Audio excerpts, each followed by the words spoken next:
This is the great black tie from Sankey Pro Rodeo and Phenom Genetics. Oh! We have had 13 animals selected to the NFR for 2022. Of those 13, 5 are bareback horses, 3 are saddle broncs, and 5 are bulls.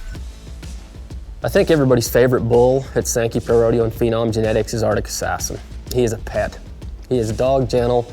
You can scratch his belly. You could probably walk underneath of him if you were short enough. And he is a bad cat.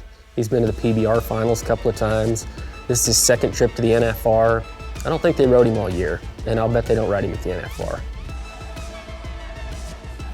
Everybody always asks me what my favorite horse is, and it's impossible to say what your favorite horse is. But one of my favorite horses, and one of the horses that I've liked the most throughout the last 10 years, has been Sozo. The meaning of Sozo, go ahead and fact check me on this, but it is Greek for salvation. And the reason we named that horse Sozo is because me and Bill Long were having a Bible study. And we came across the Hebrew and Greek translations of the Bible. And we learned the meaning of the word Sozo, and we thought, we better name a horse Sozo. That's a good bucking horse name. She bucks every single time, and bareback riders love her. And she's a chance to win first every time you nod your head, and she plays hard. So this is the second trip to the National Finals Rodeo for Smokin Shoes. Smokin Shoes, he's quirky, he's cool to be around, he's a funny little gelding, and he likes people, and he loves his job. He's gonna take a couple of strides away from the bucking chutes and then just leap in the air and get it on. 52 Little Man has been selected to the NFR 3 times, but he hasn't exactly been selected to the NFR anytime. They have an alternate list, which is where they put animals in case a selected animal is drawn out due to health concerns or who knows what. And 52 Little Man is an awesome little bull. He's got a lot of attitude for no more size than he has. Hops and skips right out of there and turns back. Sometimes he goes both ways. The highlight for 52 Little Man was a 90-point ride in Billings, Montana, and Sage Kimsey in 2021.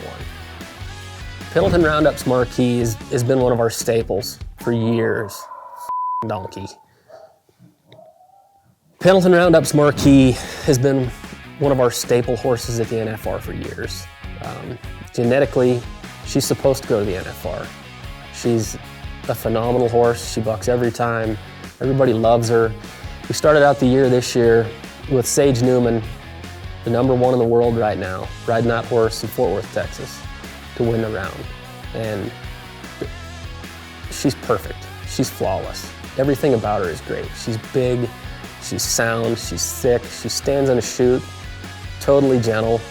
She leaves there and she gets it on every chance she gets. Every time we've needed her, we can count on her. Every time the lights are shining, she's always there and you can always count on her. Bronc riders love her. Everybody wants to get on Marquee. As good as Black Tie is, if anybody has Marquee instead of Black Tie, they're not gonna be upset about it. So Silver Screen is a half-brother to Pendleton Roundup's Marquee. Everybody knows Marquee. He's a saddle bronc that's been to the finals several times. Last year, Chase Brooks won a round at the NFR on that horse. The cool story about Silver Screen and Marquee is that they're both out of the same mare. That mare's name is Showbiz. Showbiz's mother was Showtime. And I think that if you talk to any old bronc rider from the 90s or 2000s, they're gonna talk about Showtime. They're gonna remember Showtime. And Showtime was at the NFR and the TV pin for years. So it's really cool to see the generational growth from Showtime to Showbiz, who was also a NFR TV pin saddle bronc, to Marquee, and then now that other Showbiz colt, Silver Screen, is going in a totally different event. So it's neat to see a horse that's in the bareback riding out of a lineage of saddle bronc horses. And Silver Screen is terrifying. You know, there's a lot of horses that, as an old-time cowboy that used to get on a few, kind of thinks, man, I'd sure like to get on that one. But Silver Screen is not one of those. Everything about Silver Screen looks hard. Every jump is different than the last. His head's in the air, his head's on the ground, and he's bucking. It's a big deal. Toolbox is a little black and white bull. He's got a pretty good bag of tricks. He was named Toolbox before they knew what he was, I believe, but hop and skip right out of there and turns back, and for a little bull, there's a lot to him. He bucks really hard. Bronc Riding Nation is a great little bareback horse that's been in the NFR before, and that's Eddie, and he's hungry. He wants to go eat grass. All right, Eddie, you done? All right, Bronc Riding Nation is an outstanding little bareback horse. Genetically, she should be. She probably should be a bronc, but as soon as she was born, we knew she was gonna buck. She is a full sister to Sozo, which is pretty neat. She's a great horse. Cole Reiner won Sheridan. He was 89.5 on Bronc Riding Nation. And then Tilden Hooper won Filer, Idaho. He was 89.5. They won second on her in the short round at Cheyenne. She's just a great little bareback horse that just tries her guts out all the time. 804 Time for Magic is the fourth bull that is going to the NFR this year. It's his first time to the NFR. He's a son out of Airtime. And if you've ever seen anything about bull riding, you know what Airtime was. And this bull is as close to Airtime as anything I've ever seen. He is spectacular. He's so physically capable. It's just unreal to watch that bull. Kay's Big Bay is a badass. I love Big Bay. He's been great in both events over the years. I'm so happy for that horse to go to the NFR. He bucks every single time. He's cool to be around. He is big and he is intimidating, and he will get him on the ground, but he's definitely a chance to win the rodeo. Big Bay's just got so much personality, and he's got little short ears on a long head and a giant body. Danielle refers to that horse as the nerd. Said he just looks like a nerd, and he's just got a cool personality where he doesn't care. He says, I'm legit, I know it, I'm gonna do my job, and I like rodeoing. I like riding in big trucks and playing the game. I think I can say that bareback horses are kind of our strong suit. We've got a lot of really, really rider-friendly saddle broncs, but we've got some really great bareback horses this year.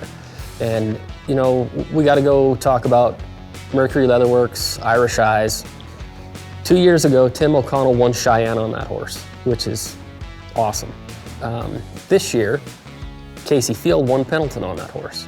So to have both of those on your belt is that's a pretty big deal. They decided to put her in the TV pin this year, which is the top horses in the game. 731 Bouchon is last year's round winner, and he turns back right in the gate, goes both directions. He's a bull rider's dream. They love him to death. He's cool to be around. His horns are uneven, which makes him look even cooler. And he's a really, really neat bull, and I'm glad to see him going back to the NFR this year. And then there's the Black Tie. And I don't think I can say much about Black Tie because the bronc riders said it when they voted. It's humbling to have a world champion bucking horse. It's been 22 years since Sankey Pro Rodeo and Phenom Genetics has had a world champion bucking horse. The three before him were Skull's Wild Card, Schizo Skull, and Surprise Party. And in order for that to happen, there's just so many things that have to fall into place. You just can't even describe the feeling that you get when they tell you you own and you've raised the world champion bucking horse. So thanks everybody for watching our YouTube channel. Subscribe, like, all that fancy stuff. Thanks to everybody who supports us throughout the year, everybody who hires us, all the contestants that support us, all of our employees that make this possible. Hope to see you at the 2022 National Finals Rodeo.